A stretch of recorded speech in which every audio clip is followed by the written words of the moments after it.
Saya ini kalau nuruti capek-capek. Tadi malam saya di Mbah Mutamakin, tadi pagi hormat Sunan Kudus. Tadi naik pesawat, datang mandi langsung hormat. Kalau itu dihitung capek, capek. Tapi kalau dihitung senang ketemu Habib Jintan, ketemu jenengan, kesempatan seperti ini nggak gampang. Ya sudah selesai. Makanya ini latihan ya, latihan terus. Saya ulang lagi apa latihan terus. Assalamualaikum warahmatullahi wabarakatuh. Nahmaduka ya ghafuru ya syakuru masalli wa sallim barik ala sayyidina wa ala Muhammadin wa ala alihi wa sahbihi asma'in amma ba'du. Ini alhamdulillah kalau sakit bayar utang ini sama Habib Jinten karena beliau pernah rawuh di mbah saya di Fakhriyah.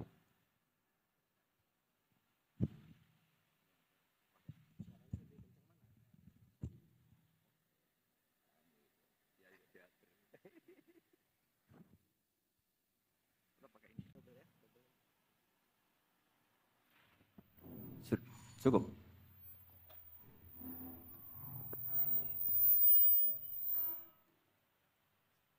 Bon, cekap saja.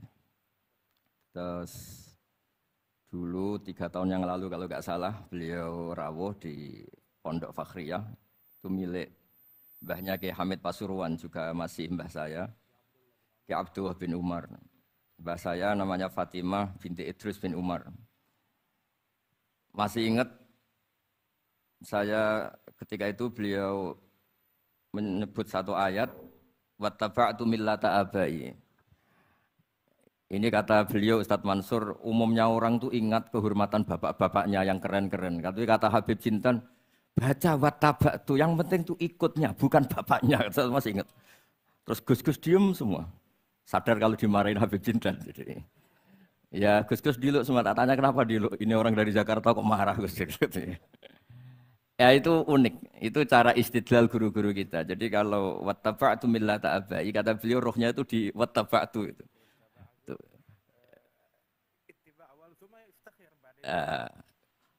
Itiba awalan baru bangga dengan bapak-bapaknya. Jangan bangga dulu, nggak itiba gitu.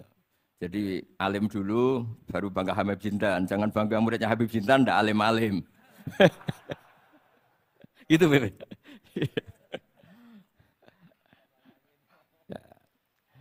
Jadi memang saya secara sengaja cerita sanad ini saya baca Mas Jamal ya. Panggilannya apa? Mas Jamal ya. Pertama saya baca Al-Iqdul Farid, ini karangannya Said Muhammad bin Alawi. Di sini saya baca supaya barokah dari karangannya Sayyid Muhammad. Di antara orang yang beliau sebut dari ulama Indonesia, beliau ngendikan Al-Habib Al-Mu'ammar Ali bin Abdurrahman bin Abdillah Al-Habsyi. Wal-Habib, ya kuitang ini Bebe. Ya, jadi juga. Ya ini juga jad beliau dari omnya Wal-Habib Ali bin Husain bin Muhammad Al-Attas, Sahibitat. Wal-Habib Hamid bin Muhammad bin Salim Asyiri. Wal-Habib Muhammad bin Ahmad bin Zain Al-Haddad. Wal-Habib Syekh bin Salim bin Umar Al-Attas. Nah ini Wal-Habib Salim bin Ahmad bin Jintan bin Syekh Abu Bakar bin Salim. Ini kitab karangannya Sayyid Muhammad bin Alawi. Terus ketika beliau cerita Sanad Ad-Darimi, Sunan Ad-Darimi, beliau ngendikan Arwi Sunan Ad-Darimi anis Sayyid Salim bin Jiddan, Alian anil Habib Utsman bin Abdillah bin Akil bin Yahya Al-Alawi, Mufti Batawi. Ya, An Utsman bin Hasan Ad-Dimyati anil Amir Al-Kabir. Jadi keberadaan Habib Salim ini mudawwan, selain faktanya beliau sering taklim juga mudawwan dibukukan. Saya pernah hormat kholnya Syekhona Khalil. Di situ di antara manaqibnya ditulis min ajalli ta'lamidhi Salim Al-Habib An-Nasib Salim Maula Jintan, Alu Jintan disebut di situ. Jadi ini bukan cerita untuk tafakhur, bukan untuk fakhriyah, tapi ini memang fakta untuk fakhriyah. Karena pondoknya buyut saya juga namanya fakhriyah. Ya, minal fakhriyah ilal fakhriyah. Nah ini tentang sanad. Tadi saya sudah mentasihkan beliau dan beliau mengkuatkan hujah kita. Dulu ketika Habib Salim banyak orang yang menyalahkan orang pakai celana, Habib ya. Nanti jenengan yang cerita. Beliau juga bela kultur itu. Saya pernah baca di kitabnya Said Muhammad Alawi, judulnya itu Manhajus Salaf fi Fahmin Nusus. Di kitab saya itu halaman 423. Nanti bisa dicek halaman 423. Di situ ada kata-kata wa kanat sunnatu Rasulillah sallallahu alaihi wasallam annahu yat'amu ma yajiduhu fi ardi wa yalbasu ma yajiduhu wa yarkabu ma yajiduhu mimma abahahu wa ta'ala.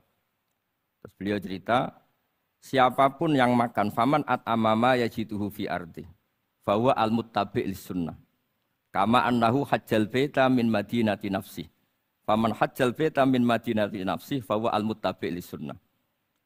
Jadi supaya perasaan orang Indonesia ketika berpakaian seperti ini, seperti saya, seperti teman-teman ini, tetap tercantol, tetap terhubung oleh Rasulullah Shallallahu Alaihi Wasallam. Misalnya Nabi, karena beliau itu orang Madinah, tentu hajinya atau mikotnya dari Dzul Khulaifah. Karena kita orang Indonesia lewat Yalamlam ya harus lewat Yalamlam. Waqata Rasulullah li ahli Madinah Dzul Khulaifah, wa li ahli Syam al-Juhfah, wa li ahli Najdin Qornan. Wali ahli Yaman Yalamlam.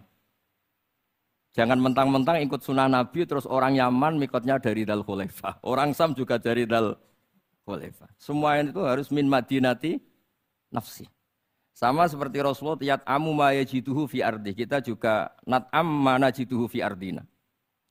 Sehingga jangan sampai umat Islam yang perilakunya keseharian ini sudah baik kemudian merasa tercerabut dari sunnah Rasulullah sallallahu alaihi wasallam.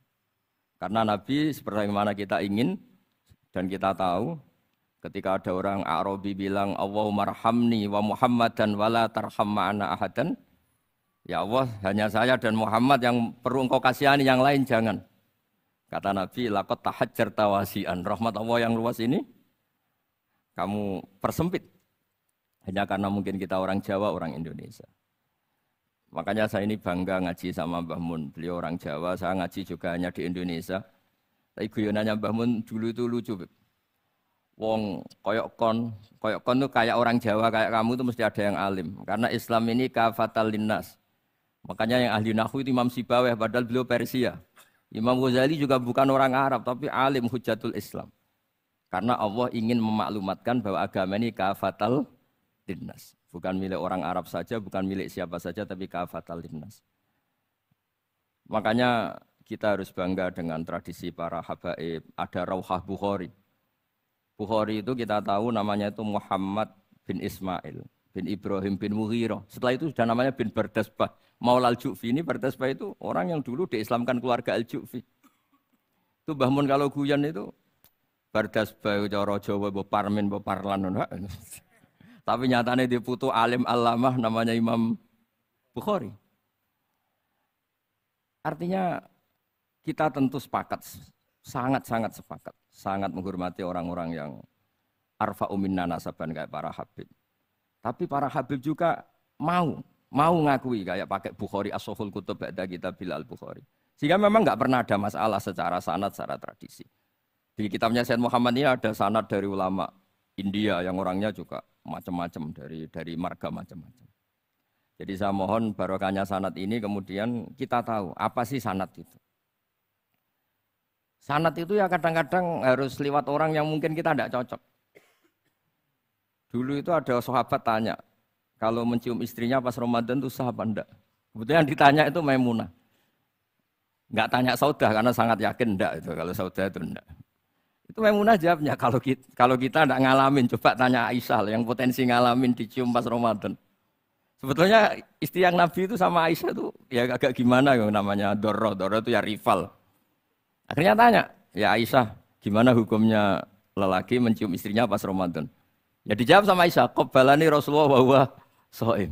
Yang lainnya enggak bisa jawab, mau enggak ngalami.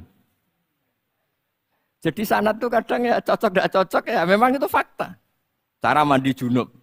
Mbok kayak apa pinternya sahabat cowok kalau mandi junub ya enggak tahu. Akhirnya tanya sama Sayyidah Aisyah, sama Sayyidah Maimunah. Apapun dekatnya istri Rasulullah kalau perang ya enggak tahu. Wong itu lelaki.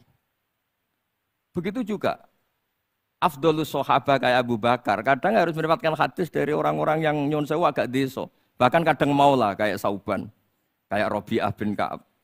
Orang-orang biasa sekali. Khodim dulu. Tapi ini kan barokahnya khodim itu tahu keseharian Rasulullah SAW di dalam. Misalnya Anas, apa kenangan kamu dengan Rasulullah?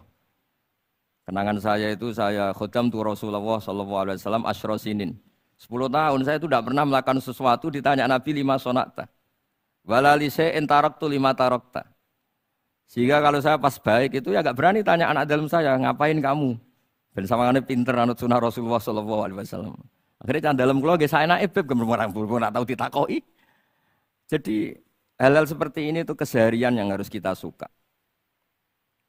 Di antaranya lagi inna min khiyari ummati fima nabba'ani al-malul a'la. Kauman yathakuna jahron. Di antara nanti umat pilihanku adalah orang-orang kalau tertawa itu keras sekali. Kauman yathakuna jahron. Itu dulu juga padahal ada riwayat kasratu dhahki tumitul qalba. Banyak tertawa itu bisa mematikan hati. Tapi ini juga dilawan kalau banyak cemberut bisa frustasi.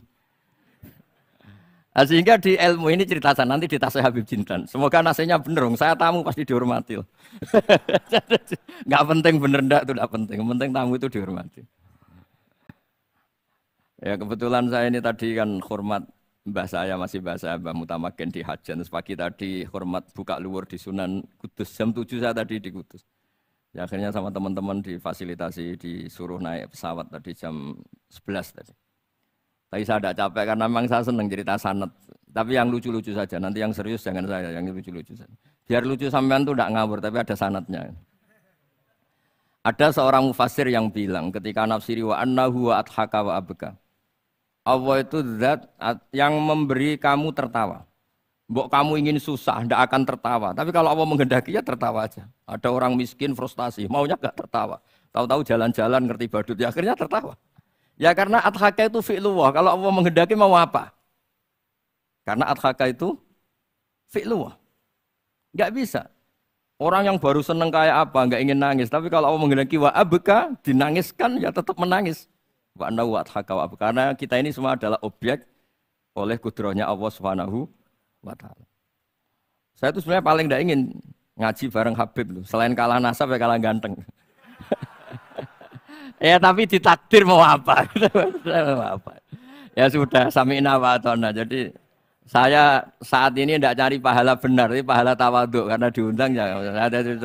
Sudah penting benar salah, penting tawaduk. Jadi saya tadi sedang rayu sama Allah, ya Allah. Saya kali ini tidak cari benar, cari tawaduk. Sudah mesti pahalanya besar tawaduk itu.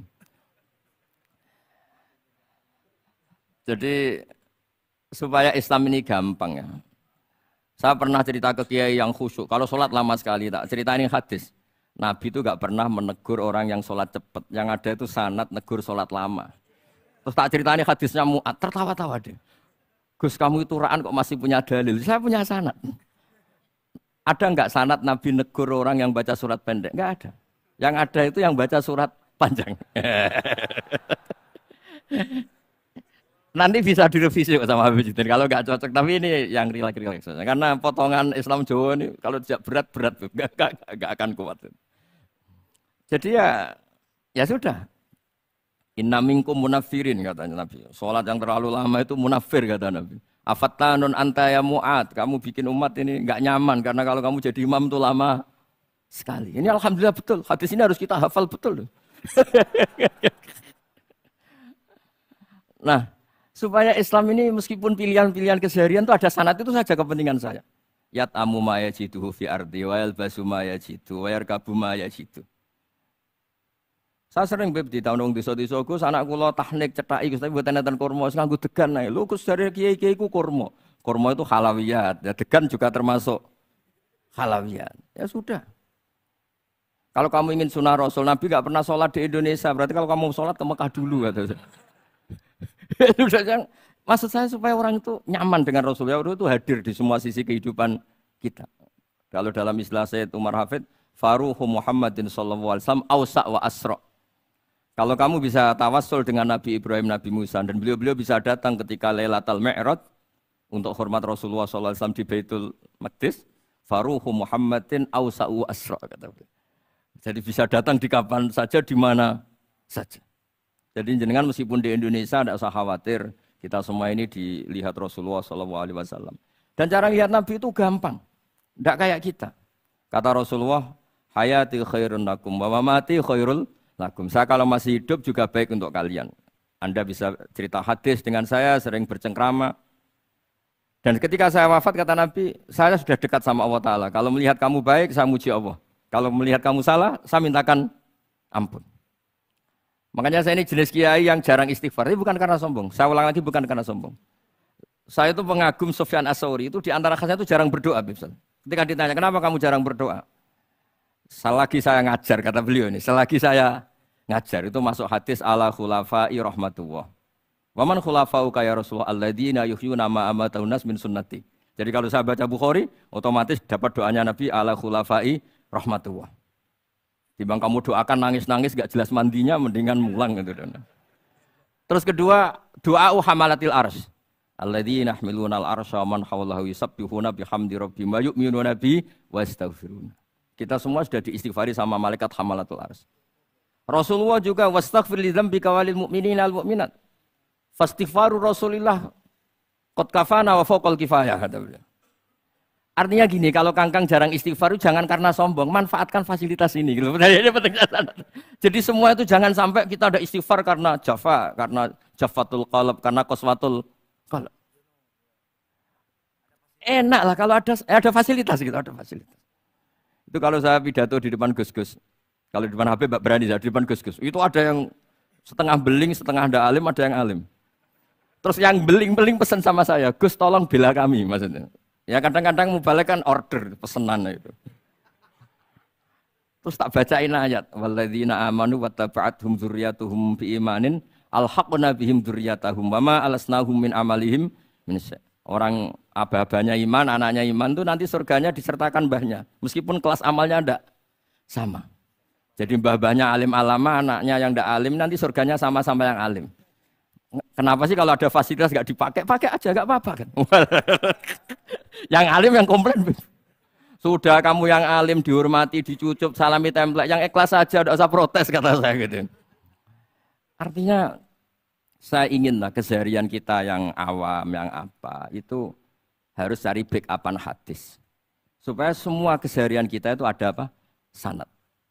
Misalnya sampean kalau malam itu nggak bisa tidur, tahajud ndak, witir ndak, ya mutolaah ndak. Tapi lihatlah itu sebagai tarkul ma'asi. Apa tarkul ma'asi? Alhamdulillah. Malam ini saya ndak zina, ndak maling, ndak dugem. Coba kalau kamu malam-malam di kamar, itu namanya apa? Ndak tahajud, ndak witir kan? Tapi kamu harus syukur karena itu tarkus zina, tarkus sarikoh, tarku kada wa kada. Supaya kamu tetap syukur sama Allah Ta'ala. Ithmamin mubahin ila wa yatahaqqaqu bihi tarku haramim ma. Setiap mubah yang kita lakukan pasti di saat itu ada haram yang kita tinggalkan. Makanya dulu banyak orang-orang soleh yang semalaman tuh guyon tok. Guyon sampai pagi. Bukan karena ingin urakan enggak. Karena mengalahkan setan. Malam itu godaan mungkin ingin ngintip siapa itu masih kuat sekali. Ingin nonton siapa itu kuat sekali. Terus setan dilawan dengan guyon. Ternyata setelah guyon tuh asik, tahu-tahu pagi dan dutannya selesai. Oh itu setan bisa setruk melawan orang alim seperti ini. Karena nilainya tarkul masih. Meskipun dengan cara guyon, karena kalau yang cara wiridan itu calon wali, Beb. Kalau yang nggak calon wali, ya pokoknya tarkul maksiat. Maksud saya supaya harian kamu yang biasa-biasa saya ini menjadi luar biasa karena ada sanad. Ada apa? Ada sanad. Makanya dulu ulama-ulama itu kalau ngelawan setan itu pakai faroh, pakai seneng. Karena setan itu paling seneng kalau melihat orang mukmin susah. Kalau susah terus ngersulo, kalau ngersulo gugat kodok qadar. Disebut innaman najwa minasyaiton liyahzunal ladzina amanu. Jadi setan itu targetnya supaya orang mukmin itu resah. Kalau resah gugat. Pertama gugat orang tua. Ngapain sih jadi anaknya orang miskin? Jadi susah kita kan. Kalau yang nggak mulia ngapain jadiannya parman? Kalau saya Habib kan langsung mulia, kalau Gus kan langsung mulia.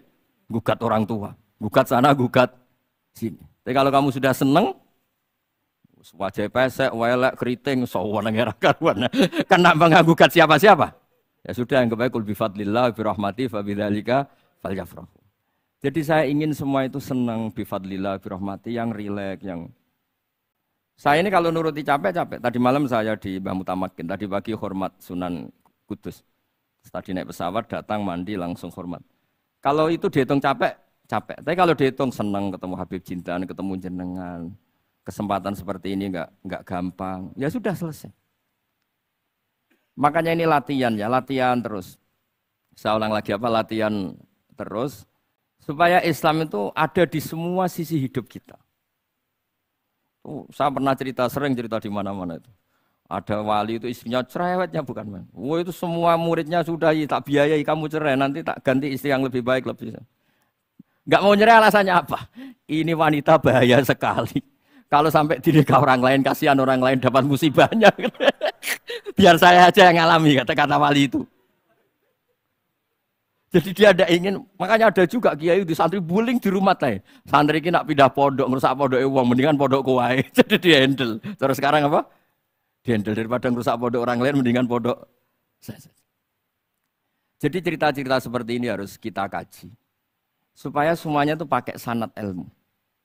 Sama lihat di kitab Ihya itu. Ada bab-bab di Ajaibul Qalb. Apa di bab apa Ajaibul? Di situ kayak apa Imam Ghazali memerankan orang-orang pilihan Allah yang menjadi gampang melihat keseharian. Misalnya gini, misalnya Islam zaman akhir kan katanya tantangannya banyak. Coba kalau baca ayat wa ya'ballahu illa ayyutimma nurah wallahu mutimmu nurih. Agama ini milik Allah, diurus oleh Allah Ta'ala. Islam ke Indonesia itu enggak ditunggoni Nabi. Nabi sudah intaqala ila rafiqil a'la. Kadang di kampung-kampung di Islam nomodin. Ya jalan karena ini agama Allah. Kita ditinggal-tinggal orang yang lebih baik ketimbang kita. Islam kita tunggui. Ya jalan, memang ini agama Allah yang ngurus Allah. Kamu tidak usah khawatir. Jadi seneng kita bukan karena dablek, karena yakin jaminan Allah Subhanahu wa taala. Jangan sampai kamu itu seneng karena dablek, karena arogan, jangan. Karena bidomanillah, yakin bidomanillah wa bi kafalatillah. Seperti senangnya Sayyid Abdul Muttalib. Ketika Ka'bah mau dirubuhkan Abraha, ada penyerangan Abraha. Ini yang Mbah Mun sering cerita ini. Wah itu semuanya kalah. Terus takut, man Sayyidu Hadil Wadi. Siapa tuan di sini? Abdul Muttalib. Abdul Muttalib itu datang dengan wibawanya yang luar biasa. Abraha itu sampai bingung dia. Kalau duduk di singgasana dia disalahkan orang banyak. Karena raja kok duduk berdua sama orang yang tidak raja. Kalau Abdul Muttalib di bawah, dia nggak punya nyali karena ada haibahnya Sayyid Abdul Muttalib. Oh, oleh takdim luar biasa. Setelah itu tanya, apa keinginan kamu? Saya tidak ingin perang, saya hanya ingin merobohkan Ka'bah. Ternyata Sayyid Abdul Muttalib jawabnya apa? Unta saya yang 100 lo kembalikan dulu, tidak usah cerita Ka'bah. Kagetnya bukan main Abraha. Kamu ini pemimpin yang nggak benar. Ka'bah itu dinu kawadinu abaik, itu kan agama kamu. Mau saya robohkan, kamu malah bicara unta. Ini kamu itu pemimpin model apa? Jadi saya nyesal hormat kamu. Ternyata kamu mental kamu hanya mikir apa? Unta. Tapi jamnya Abdul Muttalib itu unik. Inna lihadal bait rabban hamaluk. Unta itu milik saya, kembalikan dulu. Kalau Ka'bah itu milik Allah, nanti diurus yang punya. jadi di balik seenaknya itu ada tauhid yang luar biasa. Makanya saya termasuk kiai yang nggak susah kalau mau mati. Kalau mau mati, mati aja. Saya udah mikir kalau setelah saya ini agama gimana ya, gak gimana-mana. Agamanya Allah Ta'ala. Jadi dibalik, ya secara lahir kan seenaknya. Ternyata innalihadal bait rabbana hamahu. Kabeh itu ada yang punya, nanti biar diurus yang punya. Nah maksud saya, kalau jenengan ini kan insya Allah ndablek semua. Kawin ya nggak mikir, istri saya nanti makan apa. Ya kan? Masa depan kamu ya tidak dipikirkan, warisan nggak punya apa-apa, nggak punya ya sudahlah.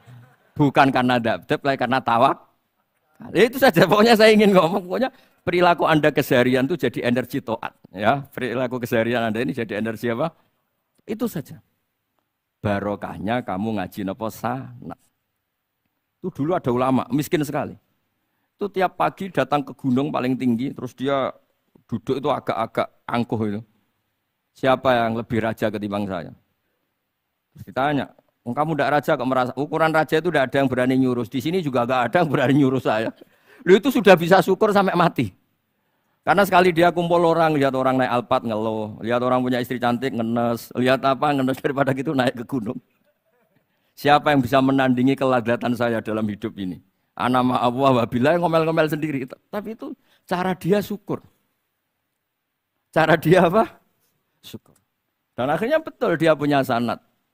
Mangkana aminan fi sirbih mu'afan fi jasadi intahu kuntu yaumi faka'anna ma khizat lahu dunya bihadza firya. Penting orang itu sehat, Ya, aminan fi sirbi mu'afan fi jasadi indahu qutu yaumi faka'annama khizat lahu dunya bihadzafiriha. Jadi ini madhab saya karena saya diundang di sini pasti Habib Jidan juga ingin khas saya. Jadi kalau saya pura-pura tawadhu, pura-pura baik kan kaget. Kenapa Gus Bak sekarang jadi baik kan nanti? Ya ini anggap saja jujur. Ya kok rubah. Nggih ngoten mawon mugi-mugi barokah. Assalamualaikum warahmatullahi wabarakatuh.